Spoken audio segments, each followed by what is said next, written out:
listening to Darling Shine, a podcast by Elodie Pullen and myself, Chloe Fisher. Join us as we blindly navigate and unpack the raw and often unspoken experiences of womanhood, grief, friendship, and everything in between. Darling Shine is your survival kit to the unexpected shit life throws at you.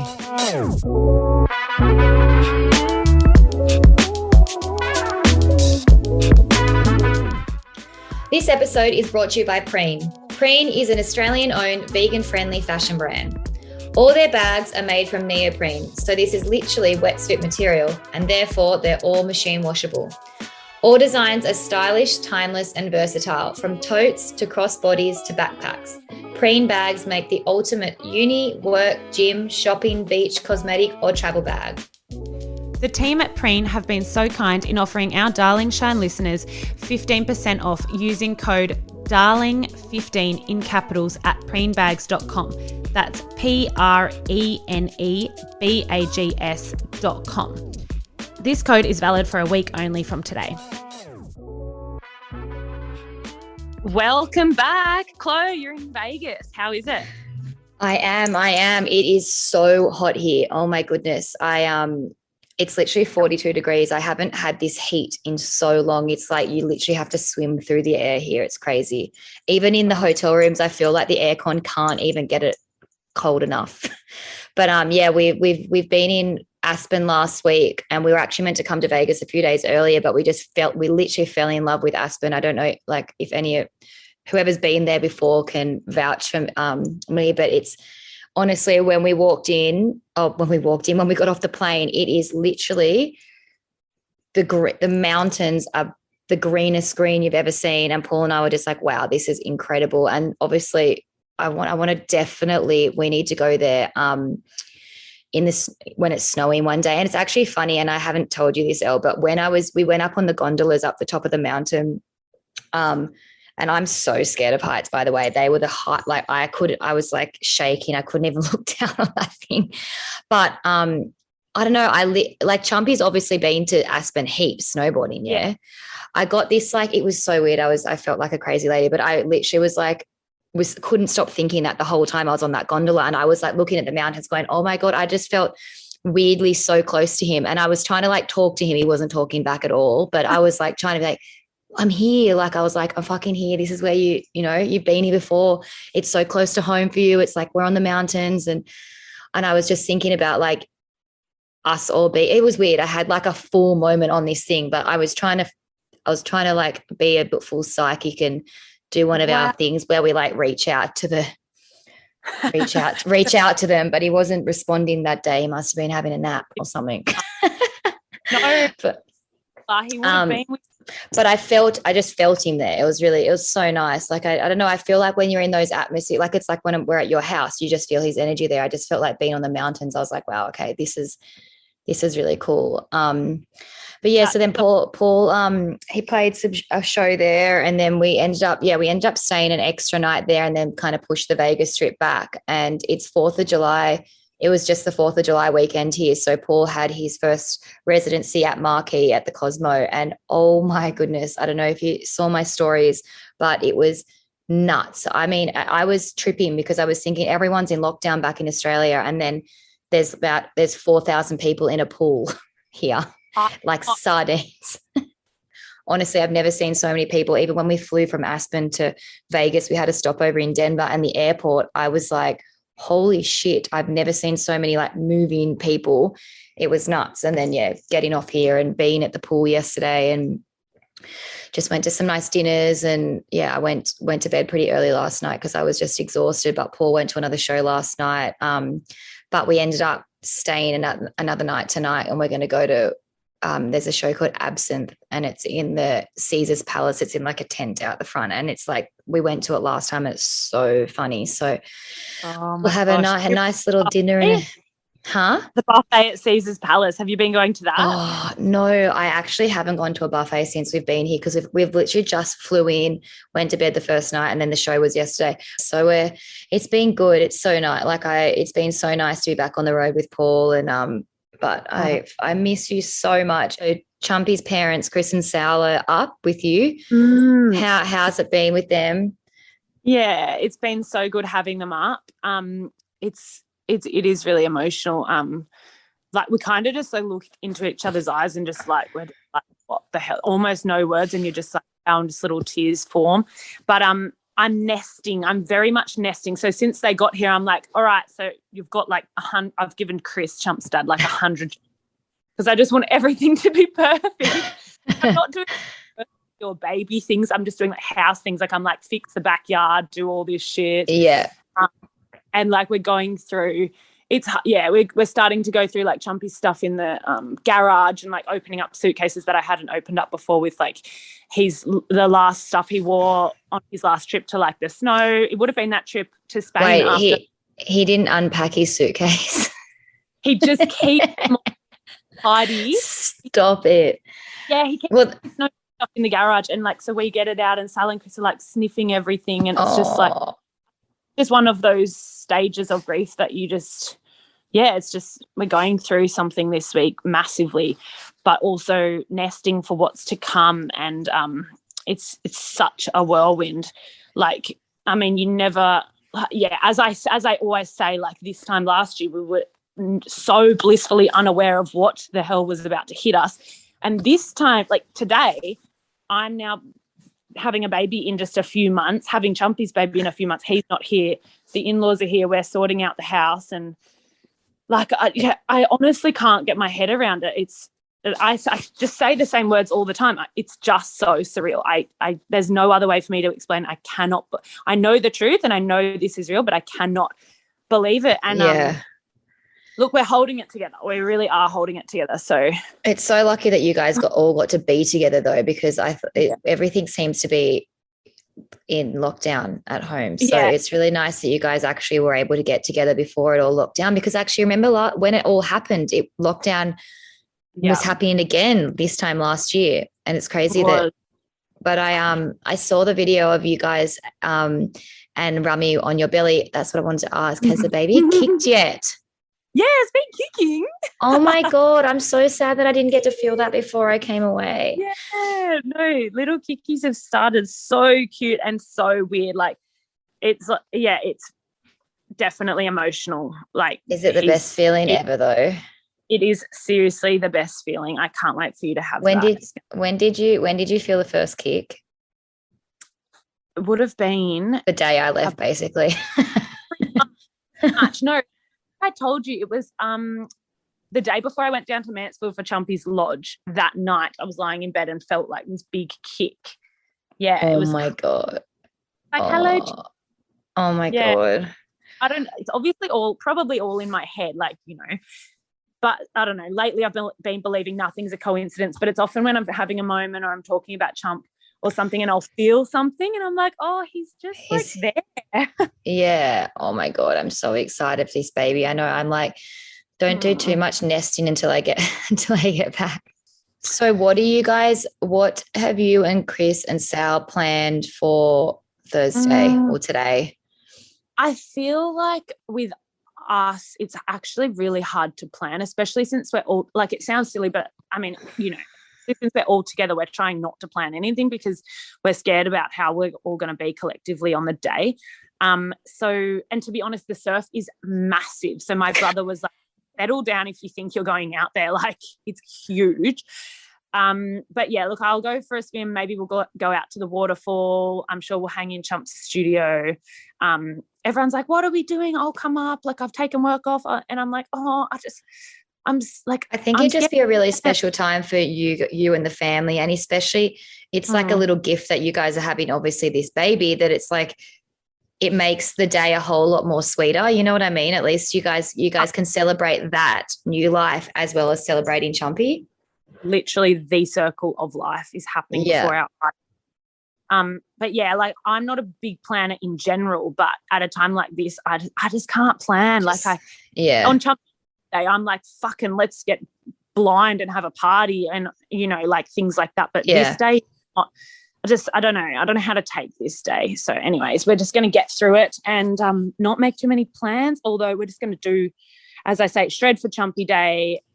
And then also the yoga studio down the street, they're doing something. this Sunday, everyone on the Gold Coast, come down to the Chumpy charity yin yoga event. It's starting at 4:30 at Free Living Yoga on 19th Avenue in Palm Beach. And you just come along, bring a donation. The charity is all going towards Treading Lightly, which is that charity I spoke about in the last episode about ocean conservation and protecting like the sea life. So it's such a charity Chump would be all for.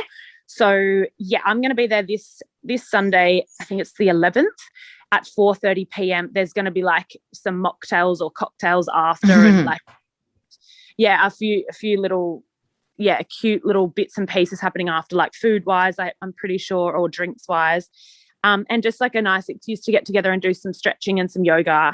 And raise some money for a charity Chump would like, and listen to his music while we're stretching. So it'll be really cute and just, a good excuse to get a bit of community action around it. So nice. So nice. I'm jealous that I can't be there. So welcome to this week's episode. And it's a really special episode for us here at Darling Shine because we are celebrating the life of Alex Chumpy Pullen because it is the 1 year anniversary of his passing. Today's all about shredding for Chumpy, #Shred for Chumpy Day if you're going out there and getting in nature and doing anything for Chumpy, or just getting creative musically. Please #Shred for Chumpy And also, Day today. Can you add us as well? Because we'd love to share how you guys are all shredding for Chumpy on Darling Shine's Instagram stories too. Yes. And obviously Elodie. That would be so special. It would be so cool to just see everyone getting out there and honouring him. You know what? Like, it has been a year now, and it's just like, so a year ago, you know how you have like you're in your home offices, you have like I have my Elodie folder where I keep some of my life admin shit, like my birth certificate and like passport and stuff, and then we have our Chumpy folder, and then we have our Rummy folder for our dog, and then we have our house folder that has like all the bills and stuff. I now have this folder that's like Alex, like Chumpy died folder. And that's just a fucked folder to have. So anyone else that's lost anyone in their immediate family, or anyone else that's lost anyone and had to deal with all the admin side of losing someone, I feel you, because the paperwork that I have had to go through this year has just been absolutely fucking gut-wrenching, and no one should have to see the kind of documents that I've had to see and sign and go through. And and that's kind of the side of this that no one really sees. People post and talk about their emotions, but nobody, but it's like the daily things, like there's like documents the size of this, huge documents all the time that you need to sign with a JP, like all the time, send to the lawyer, send back, like things when people do or don't have wills, there's so much admin. You're getting death certificates in the mail, you're getting coroner's reports, and there's also other things that people, like, I don't think anyone realizes, like, you've got their phone bills, Optus bills, like subscriptions, like Adobe Photoshop. Chumpy had so many subscriptions that I didn't even know about, like all like fishing, like things, and like little things that he paid for each month, and like Harley Davidson stuff, and just like so many things. Luckily, our accounts are all joint, so like I can kind of see what money is going out and go on and log on and like somehow guess all of his passwords and cancel heaps of stuff. And Chumpy's now fully lost his license officially because Elodie's got so many speeding fines and it was under his name. Yeah, sucked and in. She Chump. only just realised recently. When we bought our van, Chump was adamant that it had to be in his name. And I was like, yeah, whatever, go for it. So anyway, obviously I drive the van, and let's just say Chumpy's completely lost his license now. All the bills, all the speeding fines have definitely gone to Chump. I actually pay them. He's so funny. Like even with Rummy, when we go and get, like, the little plaque thing, on her collar, it says Rummy and like the phone number Dog at the back. tag. Chump's Name away tag. like 40% of the year, but when he went and got the name tag, he had to put his number as the number on it. And I was like, are you kidding? You're away all the time. He's so funny. Wait, yours wasn't even on there at all? Nah, I just I went back and added it on. I was like, you've lost it. Oh my God. That's so funny. No, but he's just like, he's like a helicopter dad. So like to Chumpy, I was always like, you're going to be such a helicopter dad to our child. Like he's so cute. He's just so onto everything. So anyway, I was just like, you're tripping. My number's going on there. Obviously, you're away all the time. But yeah, just where I'm at with all the admin, I finally wrapped up heaps of his subscriptions and stuff. Like, that's hard. Like, things that he loved to subscribe to and get, or like things that he was paying a few dollars for a month for. Like, you have to go and cancel them. It's just gut wrenching. You just like, I'm like, I wish he could receive that every month still. And just so many things you don't think about, like all the home bills we get. I now like, I go through, I think I've pretty much wrapped it up, but I call, you know, the energy and the electricity, and calling up being like, hey, so my husband died. This is now all got to go into my name now. Can you please change over like it's now not Alex pulling an LED vlog, it's just LED vlog. And like that, and they're just like, oh, well, I don't like, you know, they are always asking questions. Then you have this chat with them, and like, I'm crying on the phone. The people are pretty much crying on the phone. Like, these conversations just happen way too often. And it's just so surreal. I'm like, is this seriously my life? And it's still a year later. I just wrapped up like a lot of that stuff, like subscription-y type things recently. But yeah, it's not easy. It's not easy, like telling over and over again your story. And it's also something that you need to do as well. I think like, because I remember when it first happened, I was trying to be like a crazy like friend and like, okay, let me try and do all this sort of stuff for you. But it's something that like I couldn't do either. Like you actually have to physically sit down yourself and do it all because you've got to, you know, it's in your name now, and they want to speak to you. And for you to have to retell that story over and over and over again, it's fucking hard. It just it just hits you. Like, you'll be having you should be allowed to have someone else do that for you, because like that in itself is just like such a big job. It's like emotional, emotional. I try each day to like tick a box like that, like do something that I have to get done that I don't want to get done. Just fucking tick a box, like get that out of the way, and like you'll be having a good day and everything will be fine, and then you'll have to do something like this and it'll just fucking suck. But what I did do lately was actually went through Chumpy's Wardrobe. So we've got like this big, obviously, joint wardrobe. And yeah, I just kind of consolidated a bunch of his clothes that I wanted to keep, which I think I'll actually get Mum to cut up and sew some of his clothes into baby clothes, which will be so cute, so special. But yeah, Elodie's mum is an amazing sewer. She actually has her own little label that she's like makes these beautiful linen pieces. So she's going to make with a bunch of Chumpy's really cool party shirts. She's going to make some little rompers for the baby, and that's the fucking cutest idea ever. I know, how freaking cute is that? Mum's got like handmade. She makes everything from scratch. So you can actually her name is Karina Designs, KARINNA. If you want to look that up on Instagram, you can go on and like order some like custom. You can send her a message and say, this is my waist, this is my hips, and she can make you custom made like beautiful linen pants and stuff. So yeah, a little side note plug for Mum. Elodie's actually wearing those beautiful white linen pants in the pregnancy photos. Yes, they are so amazing. Just had to crack the button. They don't fit me anymore, obviously. But yeah, so obviously like going through his wardrobe, I was so emotional, and like just packing up little bundles for like some of his friends and my brother to take away. Just things you never think you'll have to do, like, and yeah. And then I need to go through the garage next, which will be big because just the garage is just full of him. He like decorated the garage with just all his shit. And I'll take his toolkit. Yeah, you can have the toolkit. No, I need that. I actually use that toolkit all the time. Chumpy and I, that was where we used to. Yeah, you guys love that. Was our friendship strengths. We used to love talking tools together.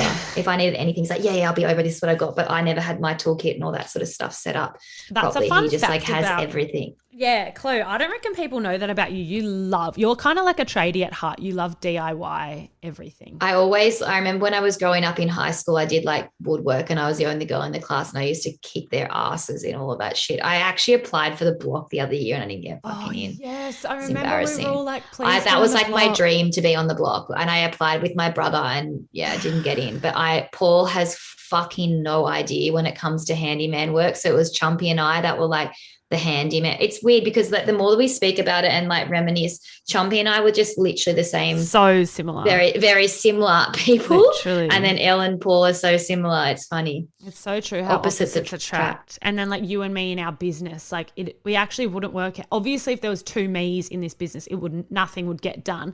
And then if there was two yous, you'd be bloody butting heads and it'd just be, yeah. Yeah, nah. Nah, so we're a perfect dynamic. But yeah, so maybe we'll just honour Chump today, talk about some funny Chumpy stories. Like what comes to mind for you, doll? Okay, my first story that I've got to say is at Renee's wedding. Elodie and I had a true blue Elodie and Chloe moment. We had a few drinks after the welcome party. This was in Bali as well. It was a year before our wedding. And Elodie and I got home to our villa and we were super pissed. And I remember some of the girls had just arrived and there was like 15 of us staying in this one villa. And we were going to show the other girls around to their other villa, and I had a bintang in my hand walking out, and Elodie just comes up like a fucking kelpie, literally galloping through the villa and jumps on my back, but in the meantime accidentally knocks the beer bottle out of my hand straight onto the ground, straight barefoot, straight into the glass. And I was like, oh my God, mayday, this is not good. Yeah. Anyway, long story short, where Chumpy comes into this, I ended up it was fucked. Like I couldn't actually do anything for the whole trip, pretty much. It was underneath of her foot, but in this weird spiral fashion. It was basically the bottleneck of the bottle, like the circle, and it just went straight up and into my foot. And I was literally in a moon boot and stuff for 8 weeks, ages. But it was Renee's wedding. Was it the next day or the day after? Yeah, like 2 days after. Eating painkillers like Skittles, like to the point where I was hallucinating. I was like, someone come and help me. And Chumpy, basically, this is how much of a legend he fucking is. He literally carried me the whole wedding. Like, no, my husband was there. Well, my fiance at the time. And I don't think I was seen on Paul's back or in his arms once. No, mate. It was just like Chumpy's piggyback the whole time. There's this epic photo of because Chumpy's known for just being an absolute fucking legend on the dance floor.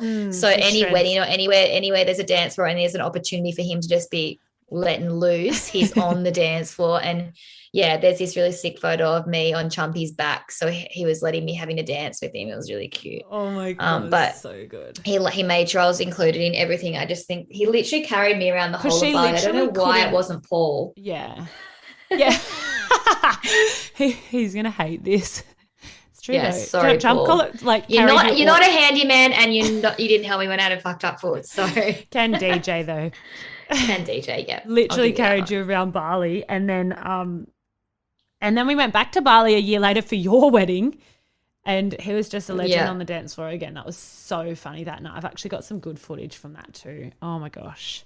Yeah, he tied like a napkin around his head like a bandana, and just that was all of our last big trip. And how fucking lucky are we that we all got to do that together. Exactly. It was literally a week before COVID. So yeah, we came back and we actually went into lockdown. No, because you had to leave straight away, remember? Because Chumpy had to go somewhere. Chump was meant to go overseas, which I think he did. He had to go overseas, so we had to leave straight after your wedding, and then he went overseas and then came back a week or two later, and we went straight into lockdown.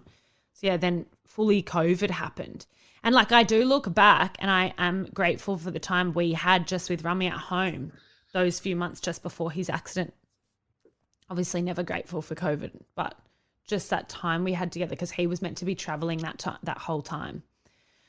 I think COVID has been like a bit of a blessing in disguise for a lot of people. Like it's been the fuckedest times for some, but then it really has, because obviously you guys haven't, if you didn't have that time, he would have been overseas and traveling and all this sort of stuff. So you guys did get to spend those last few months. And for us, I don't think that I would have found out that I had egg problems if COVID didn't happen. So yeah, that's true. And we never want to forget like all the people that COVID is like really fucked up, and like all the lives that it has literally hit and people have passed away. But yeah, it's had its times for some. Highs and lows. It's had its highs and lows for some. Also, like just with Chumpy in general, because I live with him here in Summersville on the Gold Coast, I always forget that he's a snowboarder because I'm always just like at the beach with him or he's playing guitar and like I know he's like this talented genius, but I forget literally about his snowboarding world because I am a part of it. I've been to a bunch of different events and races and overseas with him and stuff. I know. But I literally forget. You're going to talk about the Sochi Olympics? Oh my gosh. Elodie, Chumpy's obviously an Olympian, and all of us crew, whenever we'd be at home, we'd have like these big events and we'd go and watch him on the big screen. There was this one at, where was it? Sochi Olympics or something. And everyone was like, what the fuck is that on your head, Elodie? Like, she's got a hat thing, clearly. You guys, a few of you have noticed in our videos on Instagram going, it's my thing. Can we talk? It's the hat for me, the fucking cowboy hat. She had a hat moment at Sochi Olympics. I think it was one of the photos that we posted the other day. Look, it looked like a raccoon on your head. I was in minus 400 degree heat in Russia and I'm at the Olympics and I think I'm on the TV or something. Like I definitely was. I was like the most scaredest person ever. The media kept coming around and I was like running away, but the girls were like, oh my God, keep seeing the raccoon on your head running around the freaking news. And I was like, excuse me, Chumpy's in the Olympics. Can we focus on the race? And they'd be like, nah, that hat though. Yeah, the hat. I actually don't really mind it now looking back on it. I think that I'd probably wear it if I was at the snow.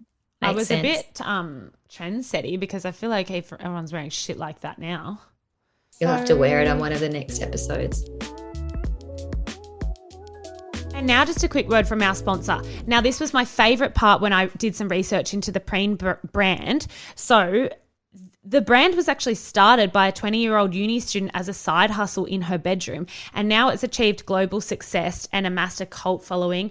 And it's now stocked in 400 stores worldwide, which is just amazing. And there's also like heaps of celebrities wearing Preen bags. So this uni student has done such a good job and it really resonated with me. So super proud of her. What an absolute legend. I wish that was me that started Love that. And yeah, like Victoria's Secret models and stuff are wearing it. So she has absolutely killed it. And don't forget, they've offered 15% off for our Darling Shine listeners using code Darling15 in capitals at preenbags.com, valid for 1 week from today.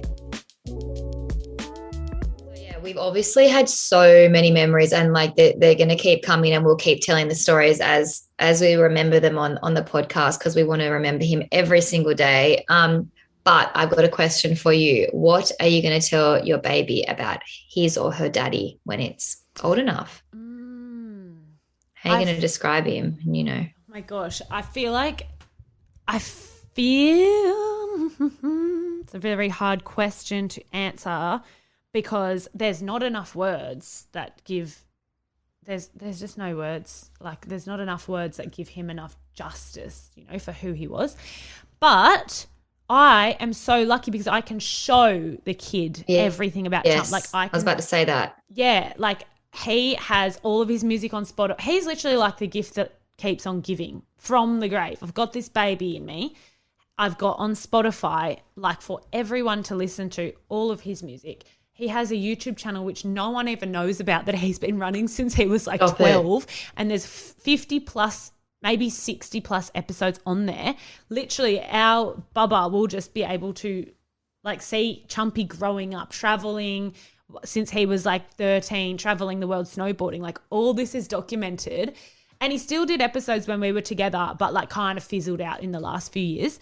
But yeah, like you guys both filmed everything you did. There's so many videos that you post on social media that I'm like, oh my God, has never surfaced, but there's so much that's why you guys it's so lucky that you will have that. You have that to show. And like some people don't have all that. Yeah, because I can be like, oh, your dad's just an absolute legend. Like such a handyman when he's at home, like such an action man, sports packed, but also like this Olympian overseas snowboarding, and then also this musician on the side. Like there's so much I could say about him and his personality and what he had to offer and his energy and the way he made people feel. But although I will be talking about Chumpy all the time to our Bubba, like I do all the time just in daily life with people, I want to be able to show our kid. Like I want our child to wake up with Chumpy's music when our baby walks down the stairs in the morning like it's going to be walking. But like I want to have the Chumpy tunes on before school in the morning. I want to just feel his energy all around us. Like our house is going to stay pretty much the exact same Chumpy memorabilia everywhere. Not memorabilia, but as in Chumpy built our house and put everything up on the walls and his guitars and his helmets and everything around the house. And that's the most amazing thing about your place. And when people were saying like, are you going to move or you're not going to move? I think like if anyone had the opportunity to walk in that front door, the energy, you can feel Chumpy in there straight away. You walk straight past the music room and it is just the most beautiful room that like Elle's like left there and all the guitars. And I mean, I rummage through all this stuff all the time. I don't know why. I don't know what I'm going to get out of it, but like, I'm so intrigued by all of his toys. I'm such a nerd like that. He's just got so much to give. And like I said, that house is, I could not imagine Elodie living anywhere else but there. And that baby needs to grow up in that house. It's your home. And like even about a month before his accident, we framed a bunch of his world championship jerseys and we put them up in our garage wall, like in these really nice frames. And then he made this big thing where poles stick out and his like favorite helmets that he's won big races in sit on top. So that's now up in our garage. And then like, he's like, there's a little bit of like this Harley Clarky thing in wood that he like made with his hands and just like really cool kind of different things up in our garage. So like, obviously they'll just be there forever and it'll just be dad's achievements there. Like, it's just so special. And I think about it all the time. Like if I died, I'm not going to be leaving shit behind. There's no fucking music on Spotify. There's no YouTube videos. There's no Olympic or like world championship titles that I'm leaving behind for people. There's no like Elodie Vlog lodges being built in the bloody snow or stadiums. Elodie pulling. Yeah. So literally I feel like words don't do it him justice. There's just so much. I'm going to show this bubba the world and show this bubba everything that his or her dad was. And I naturally always go to say his. I think I actually did it on the news the other night on Channel 7. I think I said like something about his when I said bub. You just naturally say his. Yeah. It's funny because I have a girl dog and I'm always saying she. But with this, I always accidentally say his. And it's not because I want a boy. I honestly don't mind what I'm having, but it's like, it's weird. Maybe I'm channeling a little he in there. I'm not sure. I also want to ask what the update is with the shopping because I know before you left, I left, you had done a little bit of shopping. I know your mum bought nappies like in week 7 or something like that. Oh my and gosh. Then also we got your pram. What else have you got since I've been gone? So cool. What else have I got? Oh, we got some cute outfits. I bought our babies a matching outfit. That's pretty sad. Oh, it's so cute though. So cute. Oh, sis, coming. What else have you got though?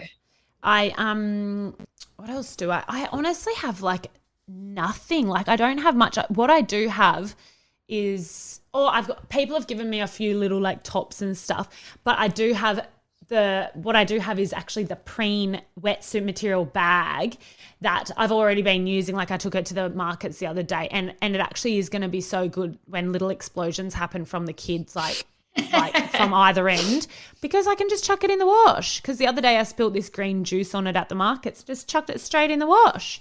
And it's like, I was going to say that about the baby bag. Have you found one yet? Yeah. So I think the Preen one is amazing. Like I actually think because we've got like 100 pregnant friends at the moment, we can just buy them these Preen bags. Like, yeah. Sorry guys. Everyone's getting a Preen bag. They're amazing and so handy. But no, in terms of a nursery, like literally everyone's like, have you set up a nursery? And I'm like, oh, I've honestly got 4 months to go, but also the kid doesn't go into the nursery probably until it's like, I'm not sure, I'm not a mum yet, but like, doesn't it not go in for like just 6 to 8 months or something? So like, I mean, when I'm a mum, I'm not like you're going to want to have it in your room anyway. Yeah, I'll be very clingy, won't I? Oh, just be like, maybe I'll share a room with you then. Oh my God, when the baby comes around. Little wife, 100%. I don't. Whenever I have sleepovers, I very rarely sleep in the bed with Elodie, only because the dog takes over the fucking bed, and it's like Rummy over you, and I just can't deal. And Rummy comes first, obviously, over me. So. Oh yeah, obviously. No, I'm kidding. Well, actually, Rummy, me and Lizzo slept in the bed last night, and Lizzo's pregnant too, our good friend, and she had the big pregnancy pillow down the middle of the bed. Rummy and me was spooning on this end. I didn't even see Lizzo all night. Like, my bed is huge. Oh, maybe we need to get a so, pregnancy pillow for when I come over. Yeah, because you can divide. You can chuck it down the middle and divide up. So yeah. I swear when I slept with you that one time, Rummy was doing like starfish. Oh yeah, she spreads it out. She's a bit rude. She opens everything up. But no, the widow pillow that I got given, just like to hug, like pretend it's Chump, has actually just come in so handy, because not only do I cuddle it as though it's Chump, I now literally physically need it because I've got this big gut hanging off me and it is uncomfortable to sleep. So that's a recommendation. That's another recommendation. Get a widow pillow if you're single, or just get a pregnancy pillow if you're preggers. But yes, oh my gosh. Okay, Chloe, I've got something exciting to ask you now that we're talking about the baby. And as I said in the last episode, this baby would not be possible if it wasn't for Chloe. We explained the sperm retrieval thing in the last episode, so please go back and listen to that if you missed it, because we went into detail about that and how it all happened, and none of this would be possible without Chloe. Which brings me to this question. So Rummy and I are getting down on one knee now, and we want to ask you, darling, if you would be little Bubba Chump's godmother. Oh, of course. I want to hug you. Fuck, I'm going to cry, and I'm like, got no one here right now. I love you, Muffin. Like, you I love you. Of course I'll fucking be the godmother. I'm going to birth that baby. I'm going to deliver that baby. I'm not going to birth that baby. Yeah, you can deliver it. Or, like, it just literally wouldn't be possible without you, so I couldn't. I'm so excited to be a part of this life and this journey. Honestly, like I'm speechless. Thank you. I love you. I love you, Muffin. I can't wait to get home now to give you a big cuddle. You would have known you were the bloody godmother anyway. Yeah, of course. No. No, I mean, well, fuck. I basically am going to be its mother anyway, but thank you. I love you. I love you, Muffin. It's official. Everyone, can you all just take a little minute in your day to send Elle strength today, actually, because I think that she's going to need all the strength that she can muster up. And I feel like we've got such an amazing, supportive group of followers and listeners. So I think that your support's going to mean the world to Elle today. And yeah, don't forget to tag or like hashtag. What is the hashtag for the Shred for Chumpy Day. Yay. Thank you, guys. Get out there, guys. And yeah, we're so grateful for all your support, and we'll keep bringing you these episodes, and hopefully you're learning stuff, and hopefully you're finding some ways to help people going through this sort of thing as well. Next week we're going to be talking about the 2-week wait, which is when you do IVF after you get the egg transfer done, which I like to call the eggplant instead of the implant, because it's the egg being planted in. So the eggplant. And then you wait 2 weeks to either get your period, or hopefully you don't get your period, and the embryo you do the pregnancy test. Yeah, you're pregnant. So that's the 2-week wait. It's like a really dreaded time, and it's so hard. So we're going to go into the 2-week wait. We've both done it a few times. Chloe's had obviously some really a lot of trauma with the 2-week wait. So we're going to go into that. And talk about a few strategies as well that have helped both of us get through the 2 weeks, because it's actually awful. But we'll talk about more of it next week anyway. We just thought we'd give you a little bit of an insight on what we're going to go into. But yeah, thank you so much for listening, and we can't wait to speak to you next week. Bye. Yay. Bye.